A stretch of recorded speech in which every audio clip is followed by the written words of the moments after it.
Hey everybody, it's me, Cheryl360. I'm on my way to work this morning, and I want to talk to you guys a little bit about SM, because SM is getting caught slipping. Not like some big scandal or anything, just more, I think that any of the goodwill that SM earned from their New Year's Eve concert has been totally diminished by every move they've made, probably in the last week or so. So let's just talk about it briefly, because I don't think I have very much to say that I haven't said before, but I think it is important to say it anyway, again, because obviously SM doesn't learn their lesson, they're hard-headed. So Key's getting a repackage of Gasoline, which Gasoline came out, I want to say, in the fall. And so now we're getting a repackage, which is bizarre. It's bizarre to wait that long for a repackage. NCT is also getting a repackage. They've waited a long time. This is a repackage, I believe, of Two Baddies, One Porsche. And that came out, I feel like, in the summertime? I don't know. Time means nothing. This is all an illusion. We're living in a simulation. Anyway, it's been forever since these albums came out that are being repackaged. So that's something that people are rightfully complaining about, because we're all like, why is it that you have all the months in the year to release material? You're always releasing material one on top of the other, which gives no room to breathe to anybody. But also, why are you waiting so fucking long to do these repackages? The ideal amount of time for repackaged releases is a month and a half to 2 months. That is the ideal amount of time. You should be working a single probably for about 4 weeks, a week before it comes out, and then maybe 3 weeks after it comes out. Give yourself a 2-week break. At the third week that you're promoting is when you need to be like, a repackage is coming. Give yourself a 2-week break so that everybody can kind of rest up to do the new choreo, and then the repackage comes out. You work the repackage. I would even give you 3 months sometimes, but really 2 months is ideal. SM is really pushing it by waiting this long to do the repacks. Next thing that people are upset about, Got the Beat. Now, you know, Got the Beat contains some of my favorite people in K-pop. We've got Boa, we've got Wendy, we've got Sulgi. We've got members of aespa. Not my favorite member of aespa, but members of aespa. We've got some people that I like. And the songs are tragic. Like, the songs really are noise music personified. They are mismatches. They are compilations. They make no sense. They're not organic. It's bad. There's a couple of good songs. I like Rose and Outlaw. I think those are fine songs, and I will be buying a copy of the album, obviously. But on the whole, this project is a flop, and Korea's treating it like the flop that it is. And my complaint, number one, my complaint is that I don't know why the first Got the Beat song is not on the album. That's bizarre. But two, my complaint is, why is SM trying to make every group on their label sound the same? Like, the music that they're giving to Got the Beat is the same music they're giving to aespa, which is the same music they're giving to NCT. One of the things I used to really like about SM is that there was an SM sound, but I felt like each group had songs that sounded like that group. That's the reason why when you listen to a song like Superhuman, you could be like, it's an SM song, but this isn't an NCT song. This is more of a Shiny song, or maybe an EXO song. And this new wave that SM is in with these trash bag songs they keep trying to give people, it's not fun to listen to. Like, just as a person with a set of headphones, these songs are not pleasing to the ear. Visually, these songs don't look very exciting because everyone's wearing dark colors. And stylistically, there's nothing that says artist in these songs. And that's the other part that is very frustrating about these kinds of songs. When you have really great singers in groups, you have to give them breathing room. It's kind of like the complaint I had about the Vibes video about not giving enough time to, like, let the camera sit on a dance move. You really want to give people a chance to explore the air around their vocal so you can hear it well, and you can be like, oh, that's a really satisfying moment. It's a lesson I learned from Mason, actually. I think he was talking about Miyazaki's art, and how part of the thing that makes his art unique and very different from Western art is the fact that there are, like, not silences per se, but like, he gives things space, and it makes it more impactful when there is movement. And so, yeah, I think that there needs to be space around these artists, around these vocals, to make it to where you're kind of like on pins waiting for that next moment. And we don't get that space. It's just like cacophony after cacophony of sound bombarding you. And frankly, I'm over it. I'm really, really over it. And I know that SM can do better. I know SM has like songs that they bought 15 years ago on the books that are full of space and air and are these like R&B bops. But SM is like, no, the young people don't want that. They like TikTok, they like quick edits, therefore we're going to give them quick edit music. No, they don't want that. If you look at the songs that are actually getting popular off of TikTok, like the songs that people hear on TikTok, but then they become radio songs, those songs aren't quick edit songs. Those songs are actually like really decent songs that give a lot of space and opportunity to the artist to be heard. Prime example, Bad Habit. Yes, a sped up version is popular. And yes, people seem to only know like a chunk here or a chunk here. But if you listen to the full song, the song itself is kind of a leisurely stroll into flirtation. And people like that. And I wish SM would get that lesson. Another song that's starting to chart off at TikTok, Miguel's Sure Thing is coming back into the public forum. That song has got to be almost 10 years old. It's a like slow R&B kind of sex romance jam. And people speed it up on TikTok because it's fun to speed up songs on TikTok. But when people are putting it back on the charts, they're putting it back on the charts in its original form. And in its original form, Sure Thing is a leisurely stroll into lovemaking. So why isn't SM giving us that when it comes to the music that SM decides to promote? Not saying that SM has to promote songs like Sure Thing by Miguel, but what I'm saying is don't let the edits fool you. Don't let the fact that the trend nowadays for like nightcore, sped up songs, that thing means that that's what people want in their music.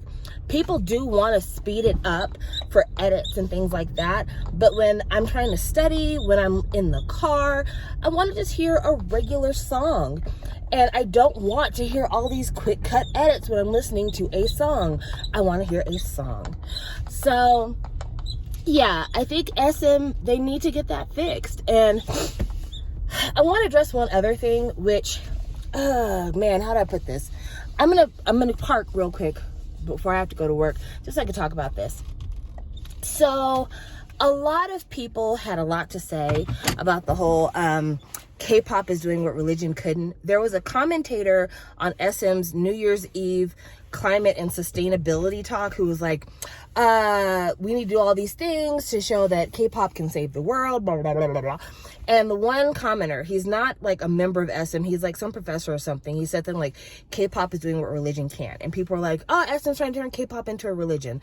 It wasn't a member of SM's team who said it. It was this guest that they invited on who said it. Also, they should have edited that out because it was pre-recorded, but it is what it is. We're where we are. But to follow that, a lot of people were like, you know, I think it's really shitty that SM is saying all this stuff. And, you know, it's more than controversial. It's blasphemous. But what is religion? Religion is the practice and the faithful observance of something. And a lot of times people do treat their fandoms like religions. Like when you see people who are like Marvel fans and they get offended when you mess up Marvel facts, or people who are Swifties and they're like, if you say anything about Queen Taylor's long back, I'm gonna hunt you down and get you fired from your job. You know, things like that, right? That kind of feels like the negative parts of religion in many a way. But the thing that we should be more upset about in this conversation than Isuman's commentator making a real observation of what it means to be religious in the 21st century.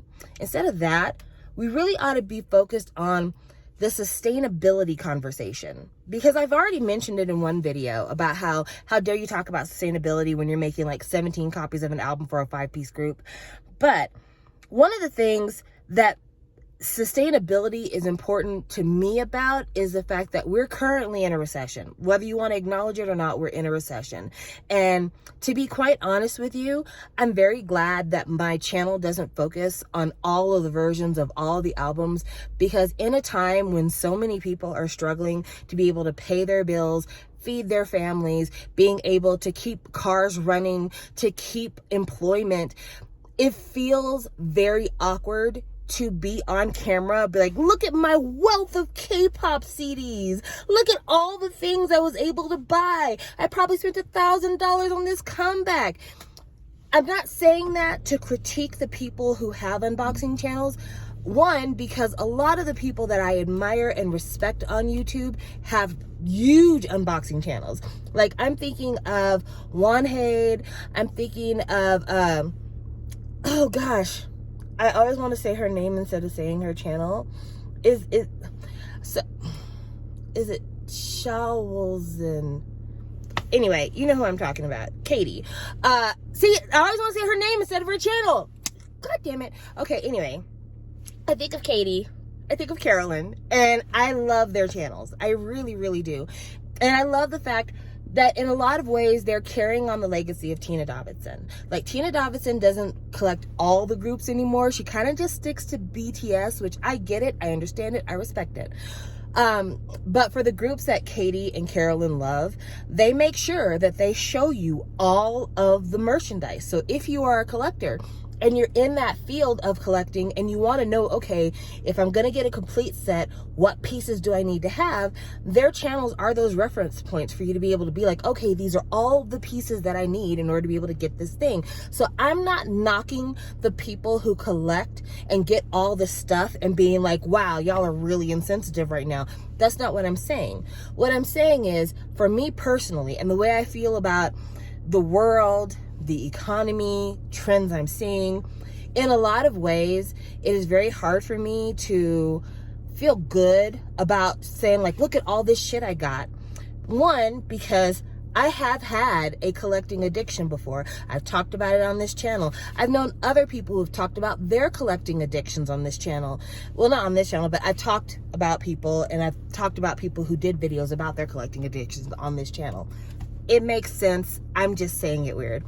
Anyway, other people have noted their collecting addictions. Other people have noted how buying for K-pop kept them from doing other things that would mean a lot for their life. And to be clear, even though I am a Christian, I feel like the life you live on earth, you just get this one life to live on earth. And if you're collecting K-pop prevents you from being able to have the money to be able to do a really fun experience, to be able to go somewhere, to be able to see some things, to be able to have a memory that's going to sustain you through the time when you're no longer listening to these CDs, that's an issue. That's an issue, and that's a problem. And that's the reason why when we have somebody like SM, who is the main facilitator of a lot of these addictions, who are actually really and truly aggravating the issue by doing 1,000 copies of the same set of maybe 9 or 10 songs, you know, it's just, that needs to be addressed. And that needs to be something that every fan is complaining about. Years and years and years ago, I did a video on this channel, it's still on this channel, where I complained about the fact that there were like close to 20 versions of EXO's album when they did Exodus.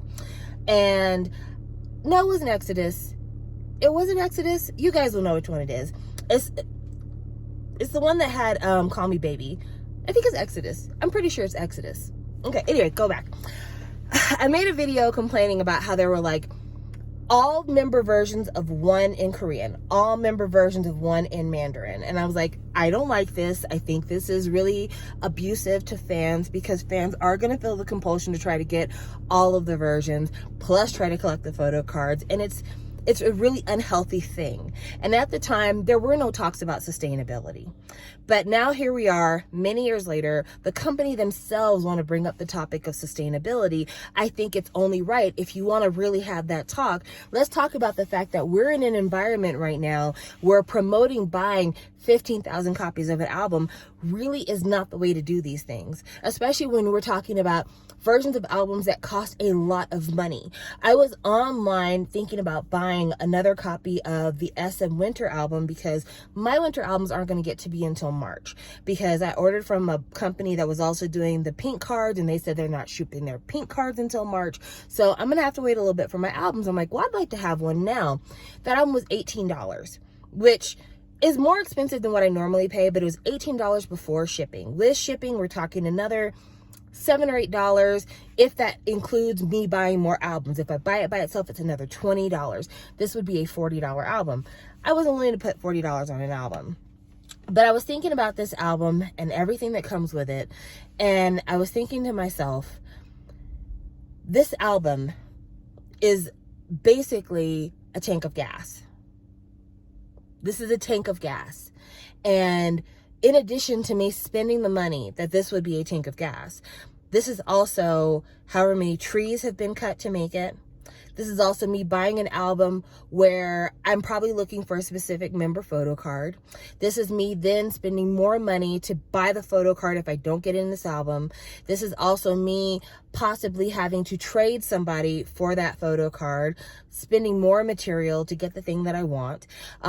This is also, not for nothing, the shipping toll on the world to take this album, get it from Korea, get it to me in the United States. This is either crossing over sea or it's crossing over air. This is an expensive proposition. All the way around, this is an expensive proposition. And it is damaging. And it makes me wonder, if you're going to talk about sustainability, again, let's start at home. How are you going to make it to where the process is more economically affordable for people, to where it's not so much kind of the catch-22 in terms of chasing members and things like that? How are you going to make it to where I'm not necessarily having to ship stuff from overseas to get it? You know, why don't you start manufacturing some of these pieces in the countries where they're being sold so that they have less wear and tear on the environment? All of these things are a part of the conversation. And I think that's where K-pop fans need to be more annoyed. That's where K-pop fans really need to be having different conversations.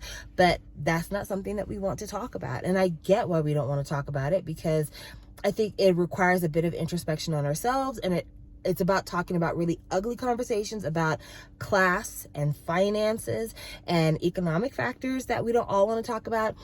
A lot of us don't want to talk about how not every K-pop fan can do. Not every K-pop fan can travel from their home in Minnesota to go to Atlanta or Chicago or New Jersey or LA to go see a K-pop act in concert.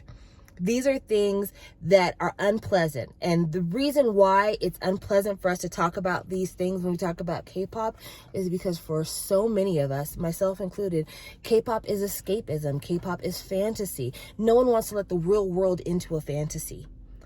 But the problem is, like so many fantasies out there, whether you're talking about science fiction books, whether you're talking about Marvel movies, whether you're talking about Archie comics, fantasies have to have some basis in reality, because so many people form their worldview based on what it is that attracts them to the fantasy.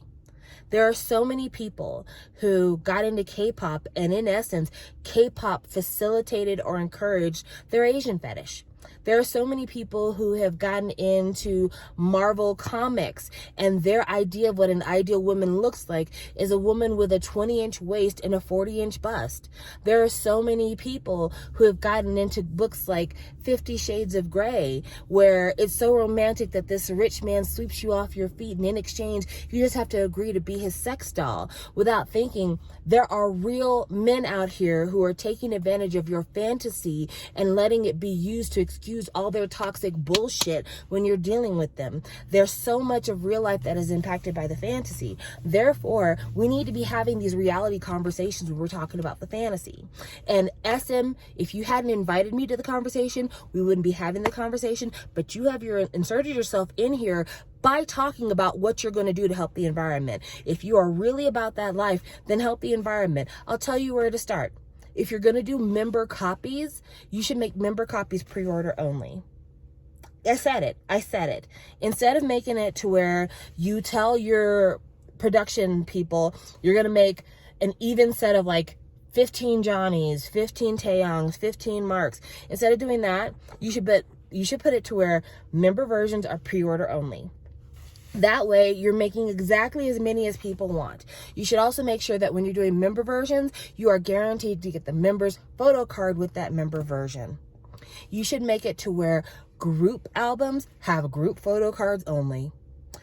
I know there are some people who would disagree with that, but it makes it to where it's not so much of a fucking lottery. So you don't have people having these group orders where they're ordering 1,000 fucking copies of albums, hoping to pull the lucky this person, the lucky that person. And then albums are getting tossed out the window because it didn't have a member that somebody wanted. So let's talk about that when we're talking about sustainability. That, or else making sure that if you get the group album, you get a group photo card, plus you get a photo card of every single fucking member so everybody has a chance to get the member that they want. Let's do that. Let's do that. Hell, just sell the photo card on its own. Let people order the photo card on their own. Let's do that.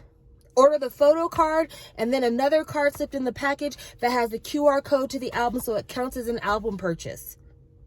Let's do that.